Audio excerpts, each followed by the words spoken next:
ஆனாலும் நான் இதை பேச வேண்டும் என்று தேவன் விரும்புகிறார். காரணம், இன்றைக்கு பலர் மனச்சோர்வு என்னும் பிரச்சனைக்குள் சிக்கியிருக்கிறார்கள். இதை கேட்டுக்கொண்டிருக்கிற உங்களில் எத்தனை பேர் மனச்சோர்வோடும் எதிர்மறையான தோல்விக்கு நடத்தி செல்லக்கூடிய எண்ணங்களோடும் அந்தகாரமான உணர்வுகளோடும் போராடி கொண்டிருக்கிறீர்கள்? உங்களில் பலர் உங்களுடைய கையை உயர்த்துவீர்கள். நானும் முதலில் இப்படிப்பட்ட உணர்வுகளால் பாதிக்கப்பட்டிருந்தேன். என்னுடைய ஊழியத்தின் ஆரம்ப வருடங்களிலே மனச்சோர்வோடு ஒரு பயங்கரமான போராட்டத்தை நான் எதிர்கொண்டேன்.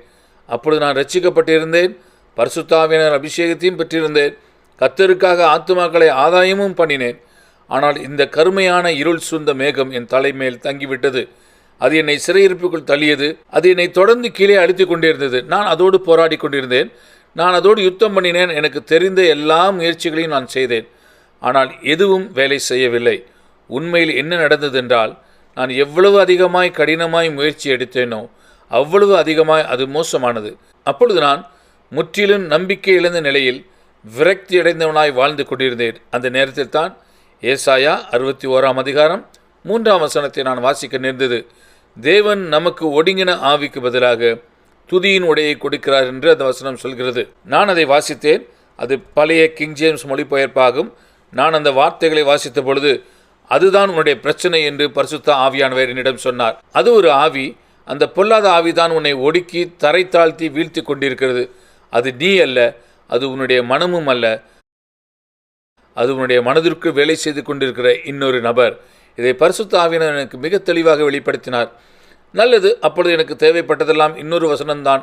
அது யோவேல் 2 அதிகாரம் 32 வாசிக்கின்றேன். அப்பொழுது கர்த்தருடைய நாமத்தை தொழுது கொள்கிறவன் எவனோ அவன் ரட்சிக்கப்படுவான் என்று எழுதியிருக்கிறது. ஆகையால் நான் தேவனிடம் ஜெபித்தேன், தேவனே, என்னை ஒடுக்கி கீழே விழத்தட்டுகிற இந்த மனச்சோர்வின் ஆவியிலிருந்து என்னை விடுதலையாக்கும். இயேசுவின் நாமத்தில் ஜெபிக்கிறேன் என்று நான் ஜெபித்தேன்.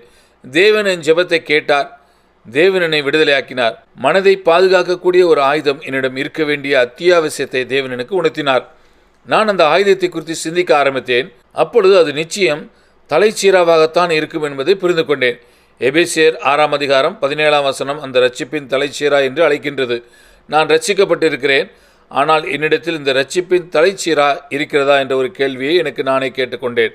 ஆனால் ரட்சிப்பின் தலைச்சீராவை எடுத்துக்கொள்ளுங்கள் என்று பவுல் ரட்சிக்கப்பட்ட கிறிஸ்தவர்களை பார்த்து சொல்கிறார். இருந்தாலும் அது எதை குறிக்கிறது என்று எனக்கு தெரியவில்லை. எனவே அந்த வசனத்திற்கான இணை வசனத்தை பார்த்தேன்.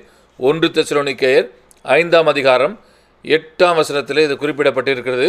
ரட்சிப்பின் நம்பிக்கை என்னும் தலைச்சீராவையும் தரித்து கொண்டிருக்க கடவோம். அப்பொழுது எனக்குள் நான் சொல்லிக் கொண்டது இதுதான், நம்பிக்கைத்தான் என்னுடைய தலைச்சீரா, அதுதான் என்னுடைய மனதை பாதுகாக்கும். பிறகு நான் இன்னும் ஆழமாய் வேதாகமத்தை வாசித்த பொழுது, நம்பிக்கை என்றால் நன்மை வரும் என்று தைரியமான ஒரு எதிர்பார்ப்பு என்பதை நான் புரிந்து கொண்டேன். நான் சிந்திக்கின்ற விதத்தையே முழுமையாய் மாற்றி அமைக்க வேண்டும் என்பதை தேவன் அப்பொழுது எனக்கு வெளிப்படுத்தி காண்பித்தார். இயல்பாக எப்பொழுதுமே நான் தோல்விகளை குறித்து சிந்திப்பேன். அப்படிப்பட்ட நிலையை உடையவனாக நான் பிறந்தேன். அப்படிப்பட்ட எதிலும் தோல்வி, எல்லாவற்றிலும் தோல்வி என்ற மனநிலையை உடையவனாகவே நான் வளர்க்கப்பட்டேன்.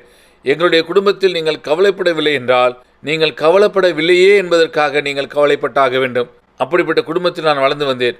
ஆகையால் என்னுடைய சிந்தனையை முழுமையாக மாற்றி அமைக்க வேண்டும் என்பதை நான் உணர்ந்தேன். நன்மை வரும் என்று தைரியமான எதிர்பார்ப்பாகிய நம்பிக்கை என்னும் தலைச்சீராவை நான் அணிந்து கொண்டேன். அதை நான் எப்படி செய்தேன் தெரியுமா? ஒவ்வொரு முறையும் அந்தகாரமான எதிர்மறையான தோல்வியின் எண்ணம் எனக்குள் வரும் பொழுது ஆக்கப்பூர்வமான தேவனுடைய வசனத்தை கொண்டு அந்த பொல்லாத எண்ணத்தை அப்புறப்படுத்துவேன். இதை நான் ஒரு நோக்கத்தோடு முயற்சி எடுத்து செய்வேன். இதை நான் தொடர்ந்து செய்து கொண்டே வந்த பொழுது ஒரு கட்டத்தில் இது என்னுடைய பழக்கமாக மாறிவிட்டது.